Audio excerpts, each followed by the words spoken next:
Hi, I just wanted to do a quick video warning you about the increasingly common issue where sets are being made that look extremely similar to other higher quality products.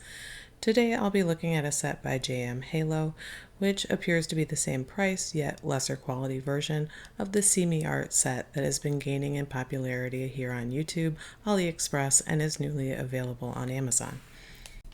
In the past few weeks, I've seen about a dozen video reviews for both this set and the ones that look just like it, all with high praise from other artists. The sets branded as Seami Art appear to be of higher quality, more transparent paint than the lower quality opaque Hailo set. It appears that the Chinese factory also rebranded these as Misulove, Bento Picasso, or as unbranded sets with no outer packaging on AliExpress. Seami Art claims to do both pro and student grade sets, but was unclear about it on their packaging. There's no pigment information or a way to tell if their brand is related to the others that look similar. I'll put links to a few different varieties of this set in the description. I have noticed a lot of knockoff products in the watercolor market in recent years, including lookalikes for Kuretake Gansai and Paul Rubens metallic watercolor sets. So I wasn't that surprised to see new off-brand sets that look similar but vary substantially in quality. At first they appeared to have the same appearance and often a similar price tag. It's getting increasingly hard for beginner artists to know which sets are worth buying, especially considering that so many reviews are doing limited unboxing and first impression swatching that do not give a clear picture of the quality.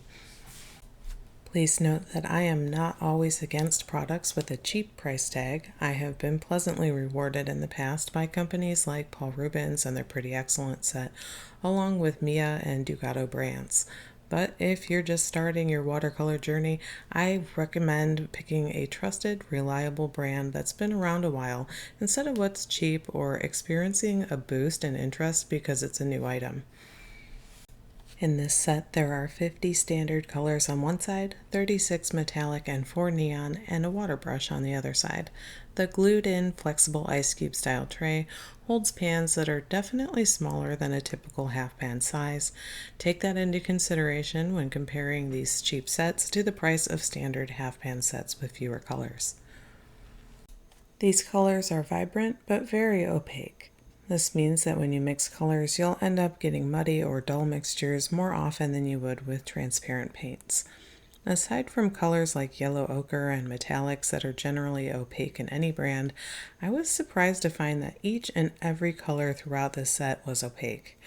You will not be able to layer or glaze colors with this set to build up intensity like you would with a set of transparent colors. Sadly, they also should not be used as a gouache replacement because of their streaky application. The metallics are weak, barely having any shimmer, and taking a while to reactivate with a wet brush. They have a gritty texture, not like a pleasant granulation of natural earth pigments, but rather a clumpy, sandy flocculation that made each color lay down in streaks and blobs. This persisted well after the top layer of the paint was used up, eliminating the possibility of some sort of surface sealer causing an issue. They lack flow and do not react to salt. While I'm sure some people would be sad to find that they can't use the popular salt texture trick with these paints, I'm more interested in what it tells me about the pigments used. The lack of salt reaction across all of the colors indicates large particle pigments that have not been ground finely like they are in higher quality paints. This lack of reaction can also be influenced by chalky fillers and binder issues. So are these chalky? Well, there are several ways people interpret the word chalky in regards to watercolor. First, and most fittingly, being a way to describe something that is chalk-like, such as a pastel, that can rub off a surface, smearing pigment powder everywhere. That type of chalky indicates a poor quality binder, or not enough gum arabic to keep the pigment stuck to the page. The second way people can interpret chalky is that it is opaque, like gouache.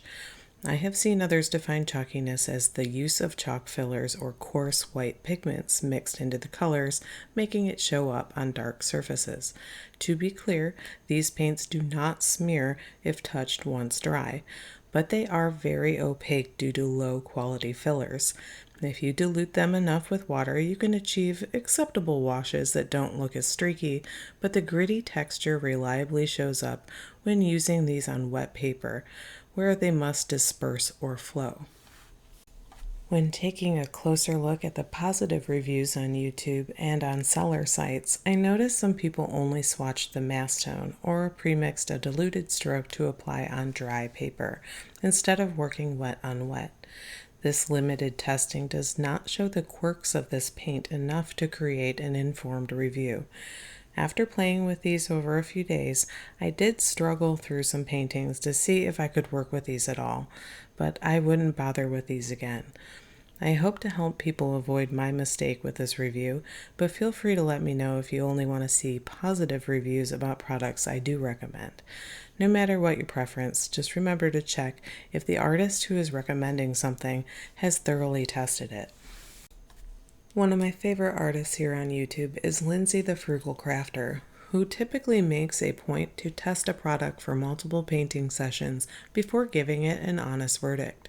This is something I appreciate and listen for when watching product reviews. Over time, you may find certain artists give you good or bad advice.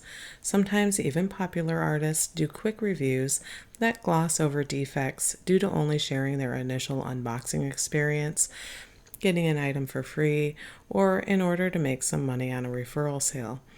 I try to be objective, and while I know this overall sounds negative, I tried to stick to the facts. Hopefully, I can help someone avoid wasting money with my detailed reviews.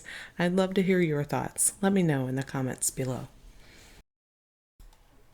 If you'd like to see more, you can find all of my detailed swatch card images, results from my independent Lightfast testing, and other art supply reviews on my website.